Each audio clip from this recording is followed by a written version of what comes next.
The morning following my chat with Vavi and message to Earth began like any other. After waking up to my new alarm and meandering ponderously through my daily hygiene rituals, I decided to take a look at the news. My informational breakfast was for the most part the usual fare of Providence carnage. Ever since I'd received my earpiece, news segments such as these had become every ounce more informative as they had more disturbing. Panic this morning throughout Zintral as our closest allies. The Territory Council are forced to concede their capital city to Providence's invasion force. Despite desperate efforts by our own forces to evacuate civilians, tens if not hundreds of thousands remain trapped within the city.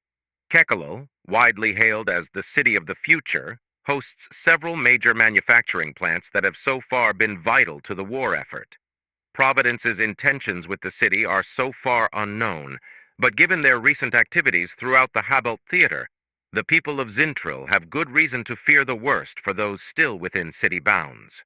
Minister Salkim has so far neglected to comment on this major blow to the alliance, but military officials have promised a shifting of the winds for this war just over the horizon. Is a turnaround truly in the making for our war to stop Providence's great purification, or is this just a comforting lie touted by our floundering leadership? I am Kauzia Perkik, and this has been The War Report. Hearing once again about the actions of Providence, my thoughts returned to the moment when I'd killed that spy. Part of me worried that my fading sense of guilt for Yisk's death was a sign of growing cynicism, the early onset symptoms of callous disregard for the lives of our enemy. Much as my more logical side insisted that this was not the case, that I was simply moving on from it faster than expected, still I found myself deeply disquieted by the notion. The next segment of news actually came as an entertaining surprise to me. Photos of my pod taken from the crash site flashed on screen just as they had many weeks prior, around the time I had first landed. Meanwhile, at the bottom of the screen was a caption vaguely readable as "The Suki Farm Incident Explored." Up on screen, another reporter appeared to be standing in a field of grains alongside a dirty feathered farmer. We're here live on the Sok family farm with Kolvor Suk, family man and former military pilot. Speaking of which, thank you, Kolvor, for your service. Of course, I enlisted on with the wings soon as I could to fight Providence. Mr. Suk. On the first dawn of the prior Esthria, military authorities released a report on the event regarding the object that crashed onto U-land as a failed military prototype. This evidence has since been corroborated by our Prime Minister himself. Many, however, are maintaining speculation regarding the object's true nature. Oh, this was going to be good. Indeed, ma'am. The farmer nodded, shaking his head feathers incredulously. I actually happen to be one of those speculators. Could you perhaps give us a description of what you saw? The reporter asked, holding out the mic to catch his response. Anything that stuck out to you? Miss, I was a pilot for the better part of my career life, and never once did I see something like that object. It was massive, about the size of our barn, had no wings on it either. Do you think they may have fallen off when it crash-landed? Hearing this, the farmer's expression grew conspiratorial as he leaned in closer to the microphone and began speaking in a hushed tone. That's the strange thing about it, you see. When I first saw it, certain parts were visibly red hot. It must have fallen a long way. But when I got a closer look to describe it to authorities, the hull was hardly scratched. None of our craft are even half that tough. By this point, the reporter appeared to be growing skeptical. Fair enough, I supposed, given how intense of a claim that was. So, do you have any theories on what this unidentified fallen object could be? She asked, her voice betraying a slight edge of condescension. Call me crazy, the farmer began, glancing about rapidly as though in fear of being watched, on national television no less. That thing ain't from Arkisa. Are you suggesting it's some sort of meteorite? The reporter asked, attempting, it seemed, to tease out the farmer's actual theory. No. It was a vehicle, 64 parts, the Kafel equivalent of a percent represented by fractions of 64. Artificial, I tell you. You're saying that you believe it was built by aliens? The reporter probed further, visibly stifling a chortle at such a ridiculous idea. I most certainly ain't saying it wasn't. Unfortunately, I was unable to stick around for the conclusion to this comedy, as right when the talk of aliens began, I was interrupted by a familiarly sequenced knocking at my door. "Andrew?" Vavi's voice called out. Flicking off the television with a disappointed sigh, I stood up and approached my cell's entrance. "Good morning," my dear friend chirped happily, hardly allowing me an opportunity to return the sentiment before wrapping her claws around my wrist and all but dragging me through the halls. "Whoa now!" I interjected, digging my heel into the polished aluminum floor to stop Vavi from dragging me any further. "What's the rush?" I asked, observing with a cheeky smile her newly flushed features. "Chot and the other weapons engineers are absolutely dying to see your prototype in action," she explained in a hurry, reaffirming her grip upon my hand and attempting once more to drag me along, this time to little avail. Hearing this justification from Vavi brought me no small measure of joy. Narcissistic as it may seem, the novelty in being a constant center of attention had yet to wear off on me by this point. Having aliens be as fascinated by me as I was by them, reasoning aside, could only be described as a dream come true. "You know you could have just told me this, right?" I teased, applying not more than a mote of further resistance to spin Vavi backwards into my arms, as though we were sharing a dance. Embarrassment softened Vavi's features as she looked down upon me with a soft click of shallow laughter. "Apologies," she cooed, shaking free from my grip before promptly dusting off the sleeve of her lab coat. "I just got swept up in their energy a bit." "I don't blame you," I affirmed, stretching myself out before making a gesture for her to more gently lead the way. "Saw what happened to the Territory Council's capital on the news this morning. I know you guys are excited to finally turn the tides." With this, Vavi's usual pleasant and uplifting presence darkened into something else entirely. "I hope you know what you're doing," she sighed, looking to me with a newfound deep concern. "Chot told me the production division already has a small division of whitebirds ready for our counterattack. But without something big for the regulars, they won't last long against Providence ground forces. Oh, don't you worry about that," I chuckled evilly, conjuring within my mind the schematics for this prototype. If my calculations were correct, and they were, I checked, then the force of this prototype would easily breach 3 times that of the Koffel's current models, not to mention its ammunition capacity, which put their own to shame. Squawks and chirps of rapturous enthusiasm echoed through the laboratory as I entered alongside Vavi.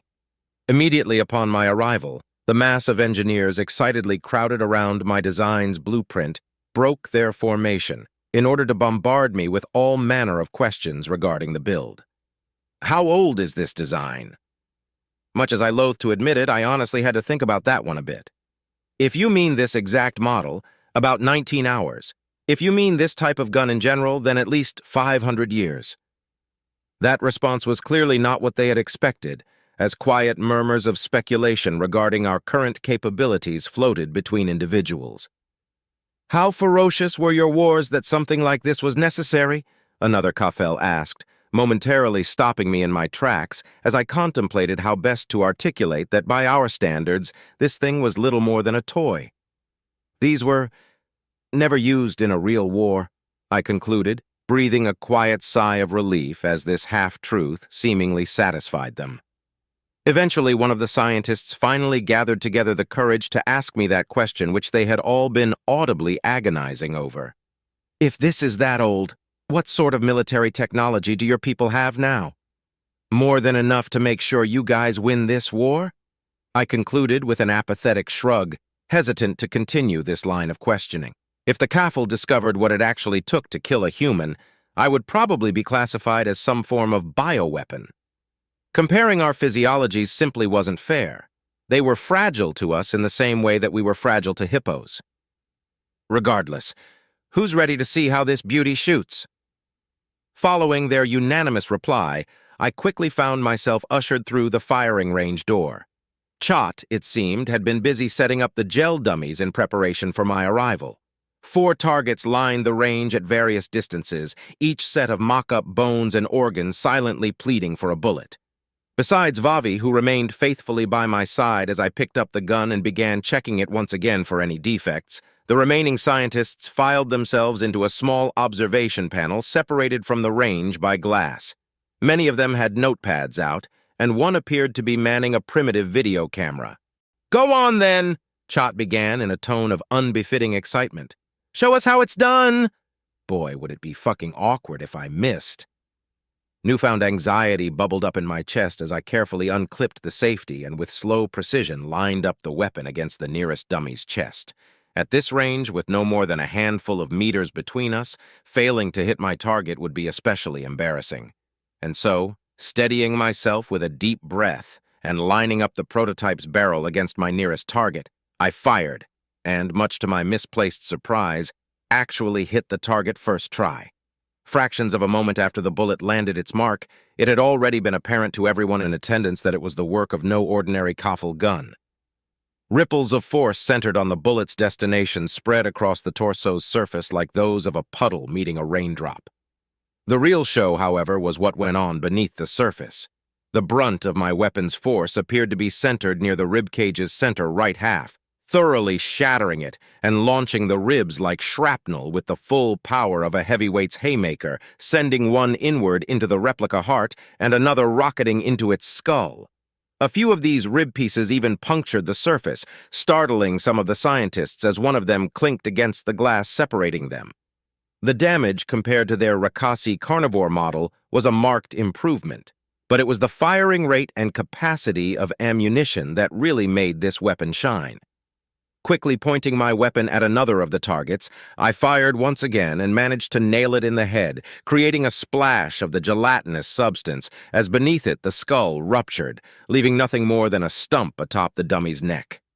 My third and fourth were unfortunately off the mark by quite a significant degree, but the fifth successfully managed to graze the furthest target after missing my intended one. As expected, the damage was significant. Were this a real Koffel? Their death would be a much less merciful one than my previous two targets. In order to demonstrate the ammunition capacity of this model, I decided that I would demonstrate another feature I had added. Grabbing the barrel's end and twisting it with a loud kerchink, I enabled the 3-round burst setting and began laying into my final target. Behind the glass, Koffel scientists watched with awe and terror as my successive projectiles proceeded to decimate all that was left of their display, leaving in my wake nothing more than chunks of colored goop and fragments of fake bone on the ground. Needless to say, I pitied whoever would have to clean up this mess. "Amazing," Chot breathed, looking with awe over the utter devastation left behind by my prototype as he accepted it into his grasp with quavering claws. The subsequent disbelieving gasp as he opened the ammunition compartment was every ounce what I had hoped for. "There's still dozens of rounds in this thing, and you didn't reload once. This is still nothing compared to a human gun," I admitted quietly enough that only he and Vavi could hear. "What do you mean by that?" Vavi asked, with a curious and mildly concerned headshake. I didn't want to go into specifics with every scientist there, but if any two Koffel deserved to know everything my kind were capable of, it was Vavi and Chot. "After this, we can go back to my ship, and I'll show you the files on real human weaponry." "Regardless," my translator continued loudly, speaking with enough volume for everyone to hear, "Andrew, your cooperation so far has been a heaven send to our war effort. I'm going to be going with the convoy delivering this to our prototype manufacturing facility. I hope that in my absence you continue aiding us in our mission to restore peace on Arkisa. Friends, I get the feeling this battle is about to face a major turning point." And judging by the applause that ensued, his feeling was one unanimous,